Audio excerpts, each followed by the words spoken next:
everybody, and welcome to Apple One-to-One Training. This is Will. We are here for another episode to talk about the Apple event. We're a little late, 1 week later, but we're going to talk about why. I was a little busy this last week, but I am here today along with Mr. Frank Funk. How you doing, Frank? Hey, what's going on? I would do the normal introduction of telling you who you are. You're juror number 12. You're Jurassic Park owner. But we're going to skip all that today. We got a lot to talk about. The Apple event occurred. New iPhones are coming out. We have new AirPods Maxes with USB-Cs. Exciting stuff there. Sure. New Apple Watches and things like that. So we're going to go over everything. But before we do that, make sure you like and subscribe our content. We really do appreciate you guys leaving us any kind of reviews. We've been a little slacking this month. I will not lie. A lot of things have been going on in my own life, which, mostly Frank is big time on a lot of the training material, where I focus a lot on the posting and the editing. And this last 2 weeks have been crazy because I had the opportunity to go down to Disney World and film a wedding, which was an awesome opportunity for me. And on top of that, when I got back, I had to get a new car on Friday. So I got a brand new car in the same week I went to Disney World. You're rolling in the dough, man. Yeah, man, that's what happens, man. Mickey was like, "Here, I'm going to give you that money." So, but it was such an awesome experience. And what I'm going to do on the channel is also have a video on how I create a Disney World wedding recap in 24 hours using Final Cut Pro, so that everyone knows kind of like the editing process of what I did. Because I did a recap and it was up by the time I landed on the flight, got home, I published the video, so it was really, really amazing experience. So I want to thank the bride and groom. I want to thank Tiffany and Ben for not only going out there and paying for my room, but even allowing my family to come with me and be guests at the wedding. So that was just a really cool experience. Frank also got a car as well. Yeah, so he got himself a luxury Lexus, but he can't get himself an Apple Vision Pro here, everyone. No, but didn't get the Vision Pro. I'm waiting for the second gen. All right. But that's what I think a lot of people are hoping for, is that I think there's more opportunity with that Vision Pro for that. And then some of the phones are part of the focus of this last Apple event. But because I was in Florida, I didn't really watch a lot of the Apple event. I know the specs of the event. But Frank, you're going to be the best one to talk to about this because you watched the whole thing from start to end. I'll be honest, the last couple of years of the events have not been exciting for me. I don't think we're getting like these like ultra memorable events anymore. I don't think we're getting anything that has been significantly different. I would like you to talk about what your grade overall of the keynote presentation from the beginning to end was, and we'll talk a little bit about some of our thoughts on some of the products that were announced. Well, first of all, I would agree with you. I think that the keynotes for the last several years they've been good. There's nothing that's earth-shattering that they're announced. WWDC has been more earth-shattering lately than that one's been, because we had Apple Intelligence this year, we had Apple Vision Pro last year. So that's where WWDC is almost becoming more of the fun one now, more so than that, because we're not getting anything that's like wowing us anymore with introductions. Right, like with the reveal in this last announcement, you have the phones, you have the watches, you have the AirPods, and that's been the same as last year too. That was exactly the same announcements from last year. Right. So this year they're bigger, they're better. Yeah, that's what that kind of thing. But the presentation itself, I thought, was done very, very well. The big thing in terms of production that I think you would enjoy is they did this music video, filming it with the Pro Max. That's with the weekend, right? I remember them. Yes, that's right. That's correct. And that was really nice. I'm not that I'm a professional photographer or videographer like you, but I'm kind of anxious for my channel to try to do some of the multicam stuff with my videos. So maybe we'll have to do a little collaboration one night. What we're going to do is just kind of break down a little bit about what happened. So let's first talk about the watch, Apple Series 10. A lot of high expectations for this 10. Did not meet the mark for me. I'm thinking, if you go back to iPhone 10, how we're feeling the effects of the 10 now on the Pro line. The Pro line is basically the iPhone 10. And what they did to that phone, allowing OLED screen, allowing Face ID to become prominent, and that's where we're at. Where the watch for a 10th generation, it really was nothing. They talk about how it's a redesign, and it's barely a redesign. It's just because it's thinner and it's a little bit bigger. And it's a redesign to me is like the bands are put together differently. There's a new crown that's in a different spot. There's more buttons on it, more technology built into it, and it's not. And that's where I'm so glad right now I don't need to have a reason to get a watch. I bought a refurbished 8, and I'm happy with that.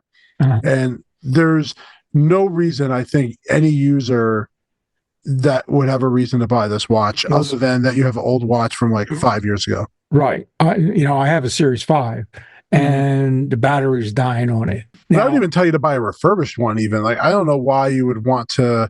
Like, is there a feature on this watch? Let's go with this. Is there a feature on this watch that you absolutely would love to have? no. Okay, that's my point. Well, looking at the watch that I would buy, Or would you rather get an Ultra? no, I would not. I like the thinness of the 10. I don't need a titanium watch that in 5 years, well, if I live 5 years, You will. Don't worry. I got to get another one. You know what I mean? But so I would go with the stainless steel. Even though they got rid of that now, now everything is titanium. They got rid of the steel completely. That was the way they replaced it, which I don't think anybody has a backlash on. I have a stainless steel now, which, by the way, I prefer that because the aluminum model I had on my Series 4 got scratched up so easily. It's real. Yeah. So yeah, I definitely say stainless steel or titanium is a good one to go. How much would you pay for an Apple Watch right now? Well, it starts at $399. Now, I'm asking you. You have money. So what's the max that you would pay for a watch? Another change that I would make for the last 2 watches, I bought the Wi-Fi and cellular and never connected it to my phone plan.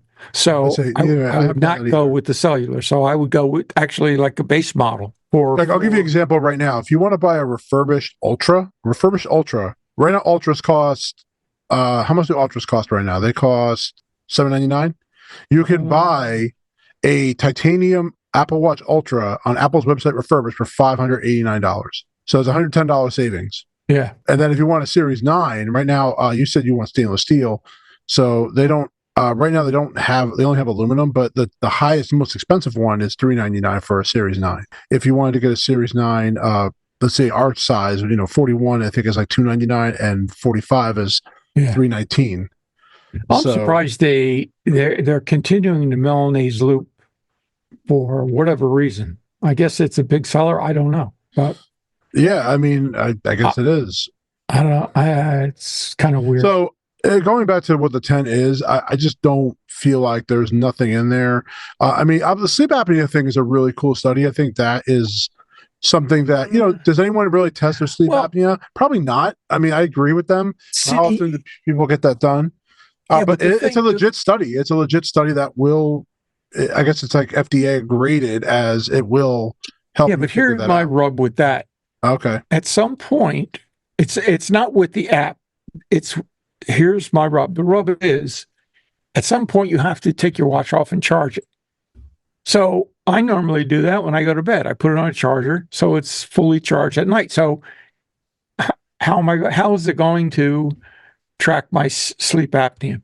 Well, one of the perks of this watch is that it charges very fast. I mean, that was one of the things they did mention, that it will get to 80% in like 30 minutes. So it does limit. I would say that you would have a better shot of using this watch for that purpose. Yeah, you'd have to charge it early in the evening before you went to bed or something like that. Like I always take my watch off before bed. So I not before bed, but I take it off when I get home. So usually when I'm running around the house, I don't need the watch on because I have HomePods, I have my phone with me. I don't have a reason to have the watch on. So I could use that if I would love to try it, but obviously I'm not buying this watch to try it.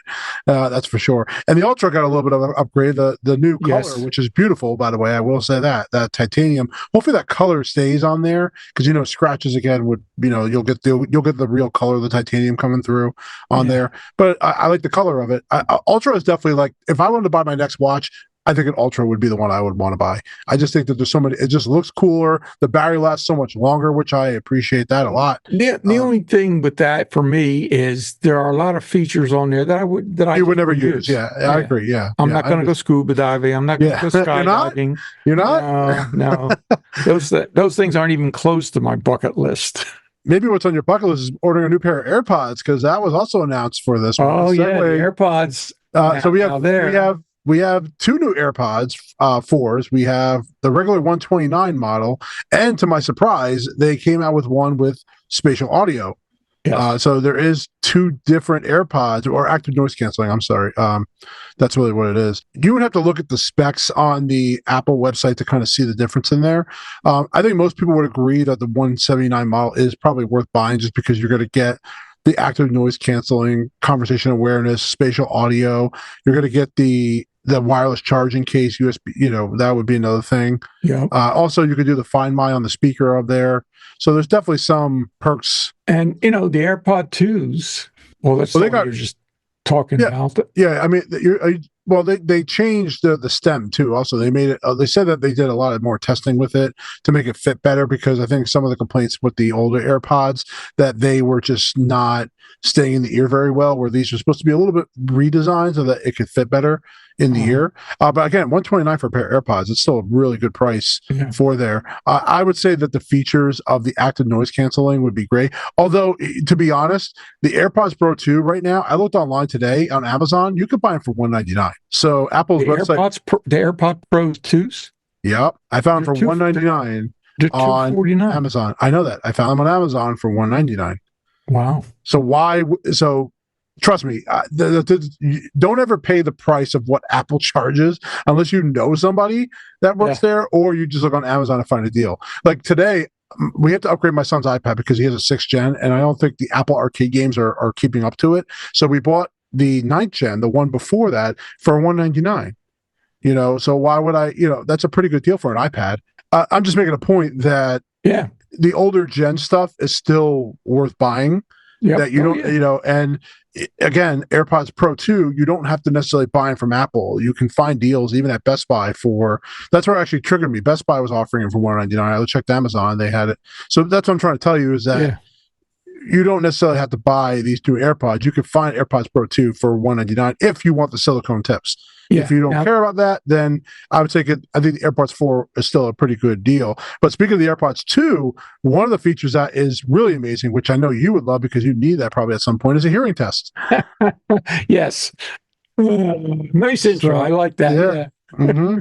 So I know you've been trying to get your hearing figured out. Well, but I think, this is a really cool idea that this is going to. Everyone would do this. I honestly think. Since, again, it's kind of the same deal with sleep apnea. You're not going to get that figured out. This is something I think that's valuable, especially for me. I go to weddings all the time, so loud music is always happening. I actually do bring my AirPods 2 to these gigs because it does plug the sound out, which will save my ears. Now, so I do use the AirPod Pro 2s a lot, but I think this is a really cool idea that they're introducing. I'm sure you like it too. Oh, well, listen, anybody that has parents who are experiencing hear loss, they know if they go to an audiologist and they buy a hearing aid, you're talking a couple $1,000s. Yes. And then if you want them to be Bluetooth compatible with your phone so you can control the volumes and all that from the phone, it's big money. Mm-hmm. Now, here you can buy, well, of course, you have to have an iPhone, okay?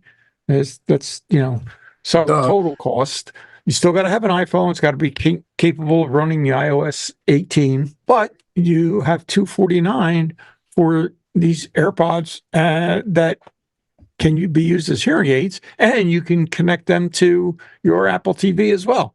Yeah, I think it's going to be. I really want to hear stories. What I love about Apple Watch is that there are stories out there of how this product saved someone's life or did something. I would love to hear that if this hearing aid really does the trick for people that really need it. And for a 5-minute test that you could do yourself and that out. Absolutely. I think this is a great add-on, a great free perk that they're adding on to the AirPods Pro 2. The other thing, when you take that test, you can, just like when you do the heart arrhythmia thing, you can take those tests and review them with your doctor. You get a PDF of that, I believe. Right, yes. Exactly. So that's a plus. It's not like something it's you're taking the test and it's locked into your phone, and you can direct it to your physician and you can go over the results of that. So that's pretty good. And I got to ask, these AirPod Pro, the AirPod Max, what are they doing with these guys? I mean, I don't even know why they said something about it, because they just updated to USB-C because they had the standard EU thing, but they didn't change anything about it. And I'm like, this thing's been out since 2020. And I'm like, why have they not done anything to it? But they added Yeah. colors. Oh, come on! Like, I mean, like the price of them. I mean, we on this channel, I criticize them big time. I made a know you do. video on the channel about it. I know they're heavy. I know there's just things about that AirPod that just rub me the wrong way. Well, But the fact that they said something and they didn't even lower the price. no, The they did price not. is 4 years old and have not lowered that price Well, at all all. I can say is this: my grandson bought them last year, Okay. but he's at college now. Yeah. But he absolutely loves them. I don't. I think I mean, everyone that has them likes them. Yes. I've not heard anything about that. It's just that why would you say something about them, still charge the same amount of money of a 4-year-old product, and not even have the balls to introduce a new one? What has this team been doing the last couple of years on these Maxes? Who's in the Max team and doing anything about it? I mean, it's just ridiculous to me that they even said something about it. They should have just did that quietly. That way it didn't get this like public announcement. Yeah. Let's talk about now the main event, the iPhone 16. Obviously, a lot of big changes this year. It looks more like an iPhone 10 now with the new camera layout.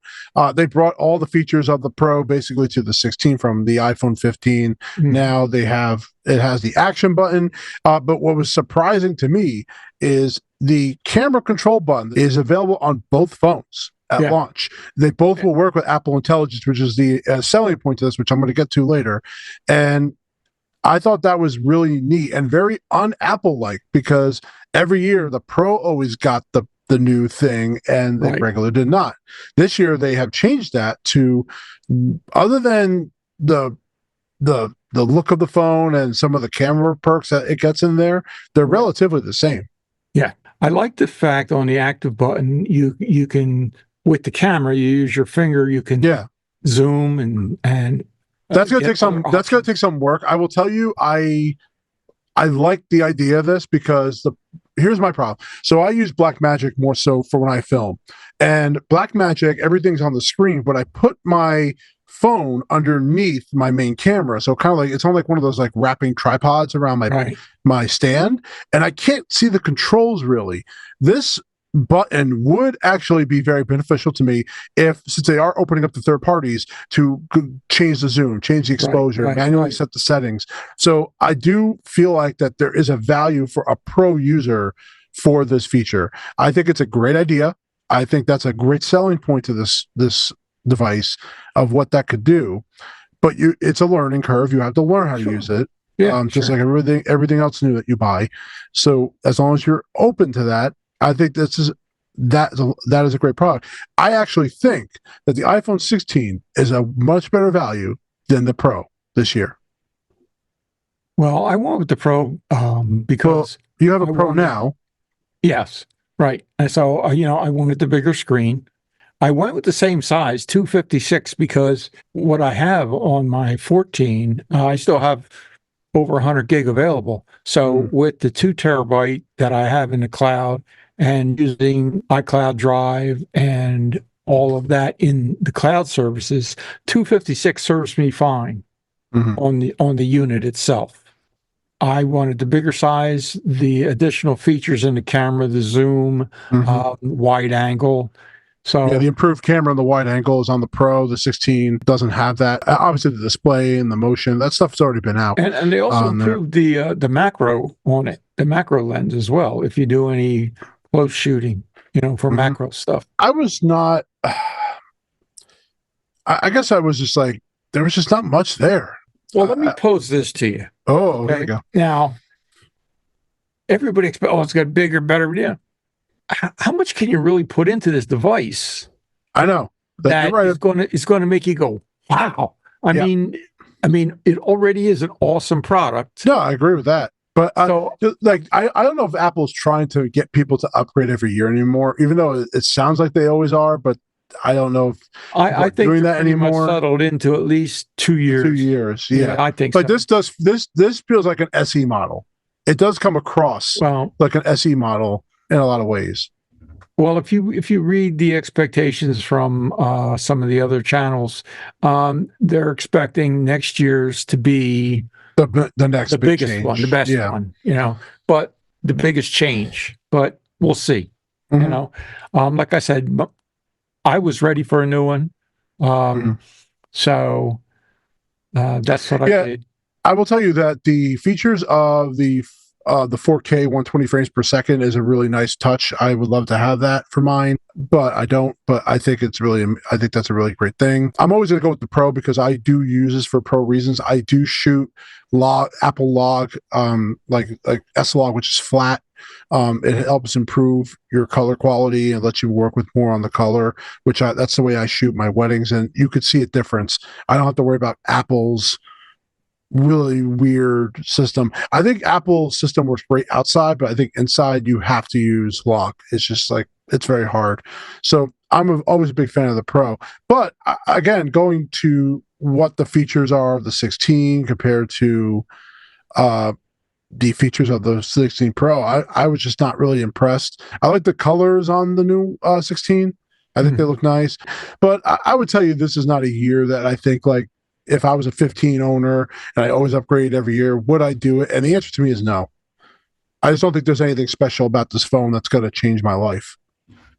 Other than the camera control, that I think would change me in my everyday work day. But it's not like I can't do that manually on the phone itself.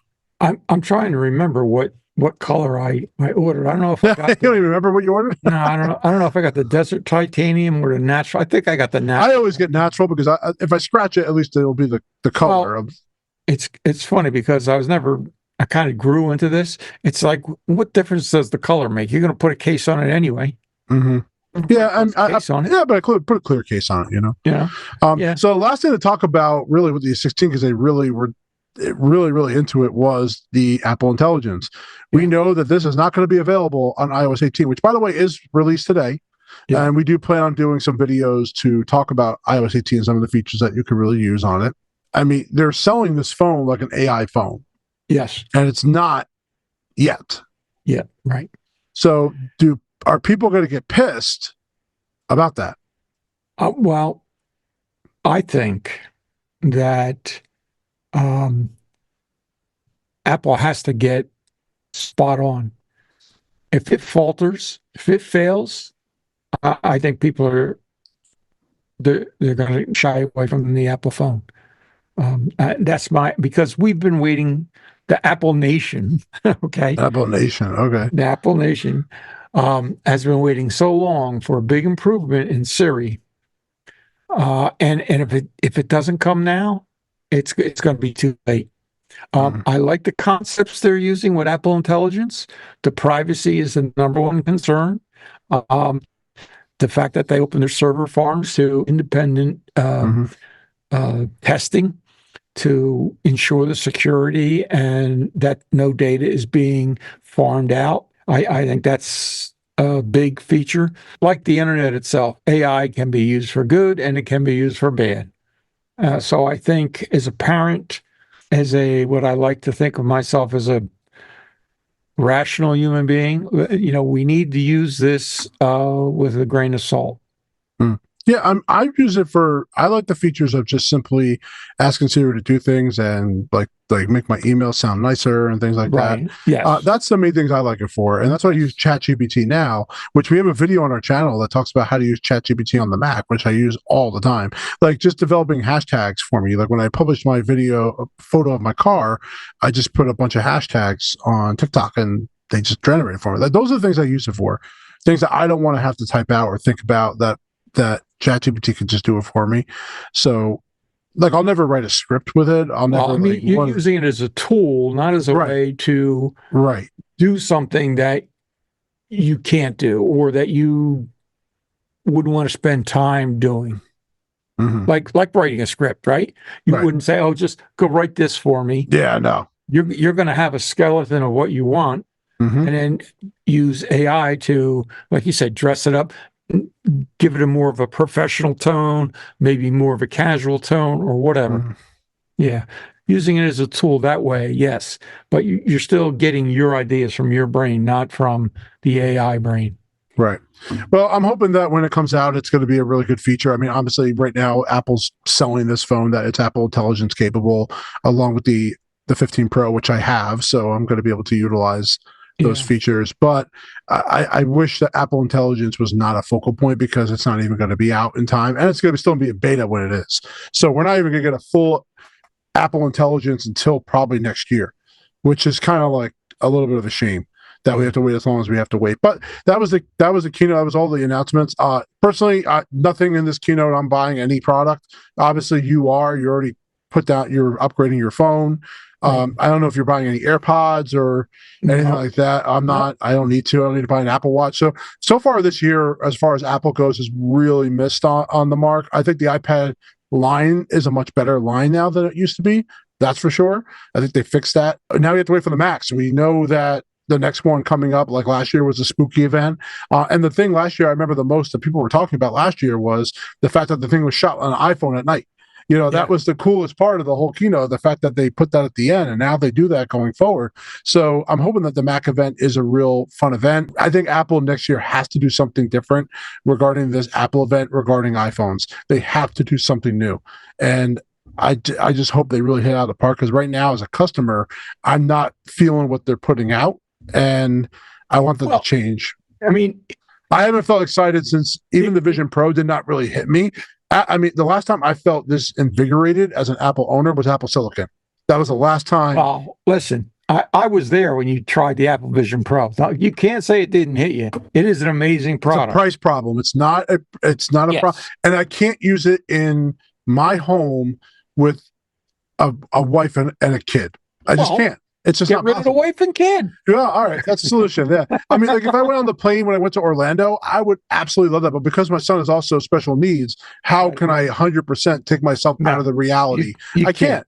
And that's why it doesn't work for me. It doesn't work in my environment. But like I said, if you're a single guy, you're by yourself, or you're retired, and all you could do is buy Lexuses all day, that's what you could do. Oh, you know what else? I bought a new drum. See, there you go. Look at this guy's on a spending spree, and he can't buy a Vision Pro for our customers here on the Apple One-to-One Training Channel. Yeah.